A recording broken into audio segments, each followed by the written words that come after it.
Ada omongan isu-isu yang mengatakan akan datang Imanuddin sama Qori bin Dajjal itu datang ke sini. Caranya mau caruk sampai mati sama Imanuddin. Ingin viral toh Kang? Cerita keresahan seorang Bung Karno atas realitas yang melekat pada kalangan habaib.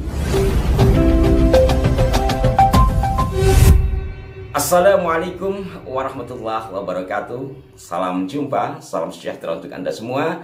Salam persaudaraan dari kami ARA9 Channel. Kembali saya menyapa Anda dan kembali saya mengucapkan terima kasih yang tak terhingga atas respon positif Anda terhadap konten-konten kami. Dan mohon maaf jika tidak semua komentar sempat kami berikan balasan, serta mohon maaf juga apabila ada hal-hal yang tidak berkenan atau ada kekeliruan dari apa yang kami sampaikan.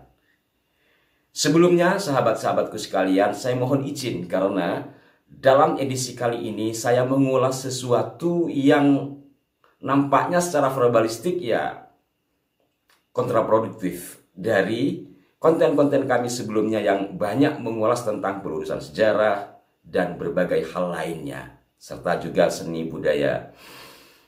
Untuk kali ini, sahabat-sahabatku sekalian, masih fi babid Dajjal.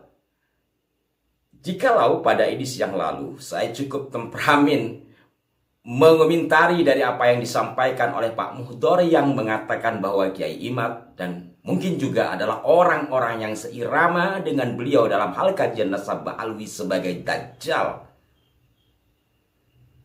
Tak lama setelah itu, sahabat-sahabatku sekalian, beredar kembali penyampaian dari seseorang yang katanya mencari Kiai Imad dan Teguh Muda Qori, yang mengatakan bahwa kedua kiai ini disebut bin Dajjal.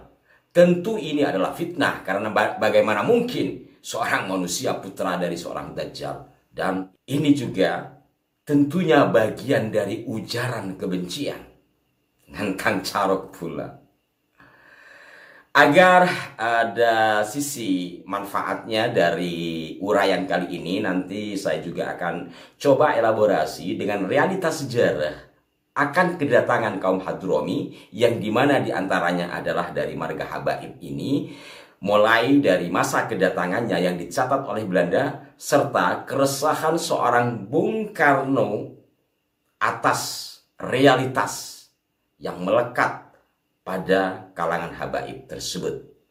Nah, saudara-saudaraku sekalian, kita simak pernyataan dari seseorang yang mengatakan bahwa Kiai Imad dan Teguh Muda Qori itu adalah bin Dajjal berikut ini. Assalamualaikum warahmatullahi wabarakatuh. Alhamdulillah Rabbil Alamin. Kami sekarang ada di lapangan Gayam. Ya, kita cari Imanuddin, kita tanya-tanya barusan. Imanuddin sama Qori tidak ada acara di sini. Di wilayah sini tidak ada acara. Yang ada insya Allah besok acaranya Habibidin. Selawatan Habibidin insya Allah. Tidak salah besok atau tanggal 7. Jadi karena ada omongan isu-isu yang mengatakan akan datang Imanuddin sama Qori bin Dajjal itu datang ke sini, itu palsu. Saya datang sendiri ke sini dan caranya mau caruk sampai mati sama Imanuddin sama Qori bin Dajjal. Jadi jangan isu pasuruan, tidak ada itu. Yang katanya mau datang ke Imanuddin, Qori itu tidak ada, itu palsu. Tidak ada, orang Pasuruan tidak senang sama orang mereka itu. Itu pengadu domba masyarakat, pengadu domba rakyat Indonesia. Saya pecinta para habaib, pecinta Alawiyin. Ya, siap untuk menghadapi Qori. Tidak usah Habib yang sesepuh-sepuh untuk menghadapi mereka. Cukup ini Ali Zainal Abidin bin Hamid Al-Mahdali yang rumahnya di Gejayan, Sumber Banteng. Ya, siap untuk menghadapi Qori. Assalamualaikum warahmatullahi wabarakatuh. Bagaimana saudara-saudaraku sekalian? Ini orang mencari Kiai Imad dan Teguh Muda Qori ke lapangan atas dasar informasi. Ini menurut saya sesuatu tindakan yang aneh. Entah barangkali memang sengaja ikut-ikutan mengomentar seperti itu biar viral. Ingin viral toh Kang? Kalau ingin viral ya jangan begitu caranya lah. Viral karena persoalan seperti itu juga nggak asik. Viral seperti Kiai Imad karena hasil penelitian itu baru mantap. Viral ngajak carok, carok kok pengumuman.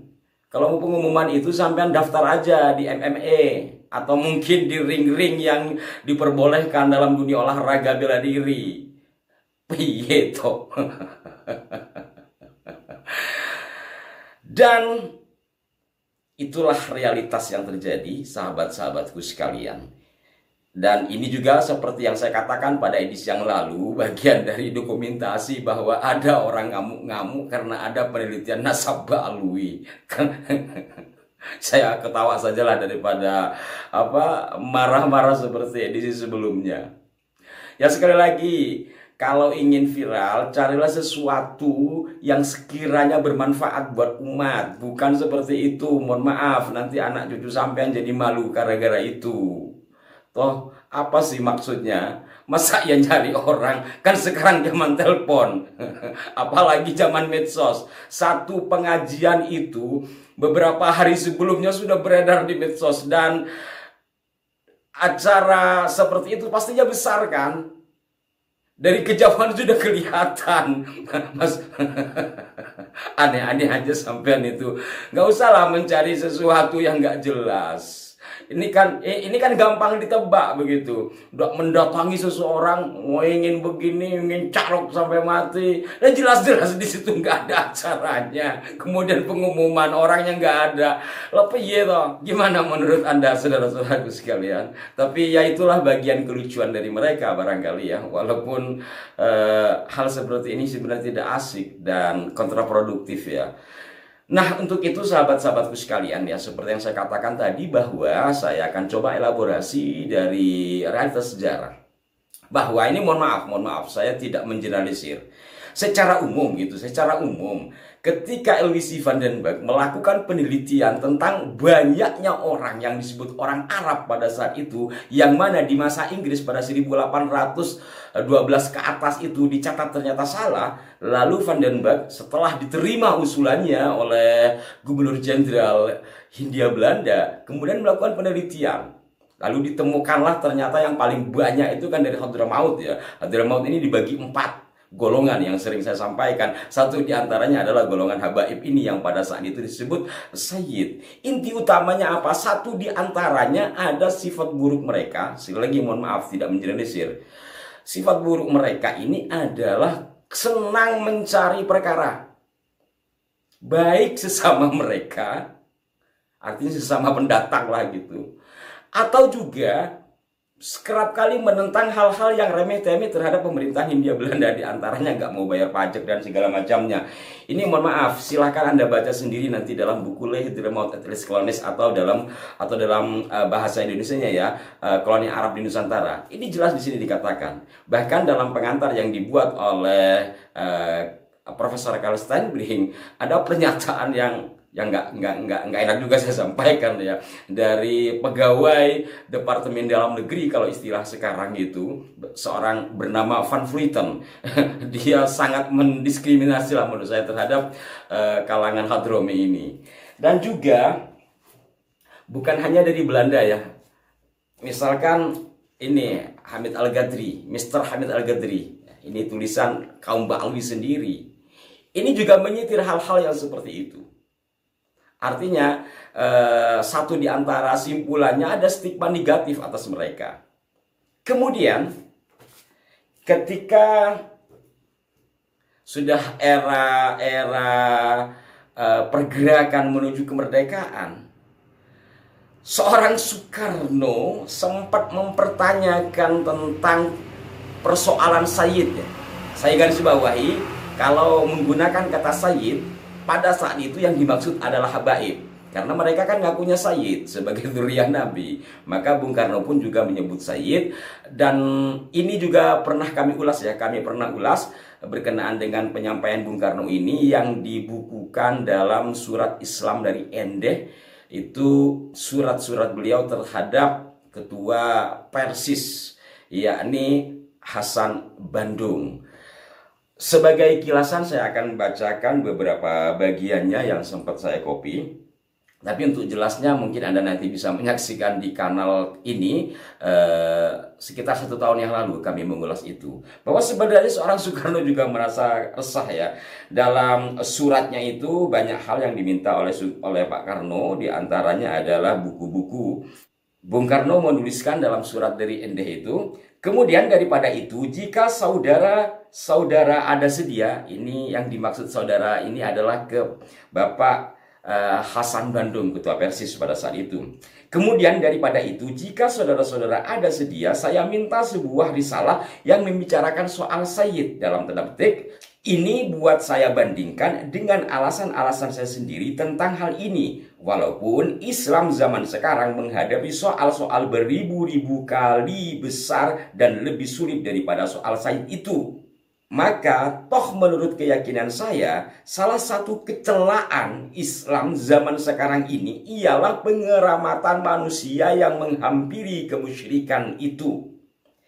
Alasan-alasan kaum Sayyid dalam tanda petik, misalnya mereka punya brosur dalam tanda petik bukti kebenaran, saya sudah baca tetapi tak bisa meyakinkan saya.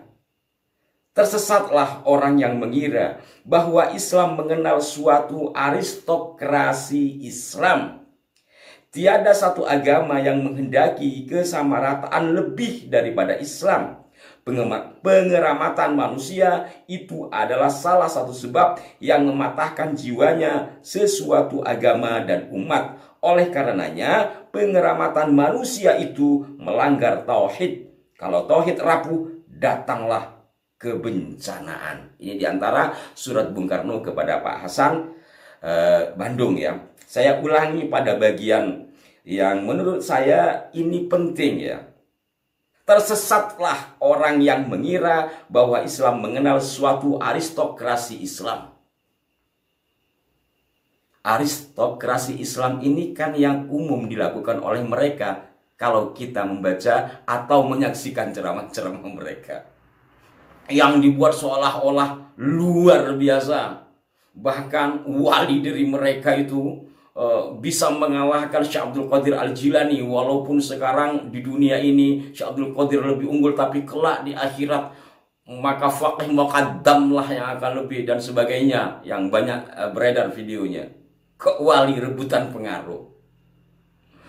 Demikian saudara-saudara sekalian, satu realitas yang terjadi mengiringi diskursus nasab ini, serta realitas yang terjadi sejak masa kedatangan mereka hingga menuju masa pergerakan Republik Indonesia dan pula sampai hari ini, ternyata, mohon maaf tidak mengeneralisir, diantaranya kerap membuat keresahan.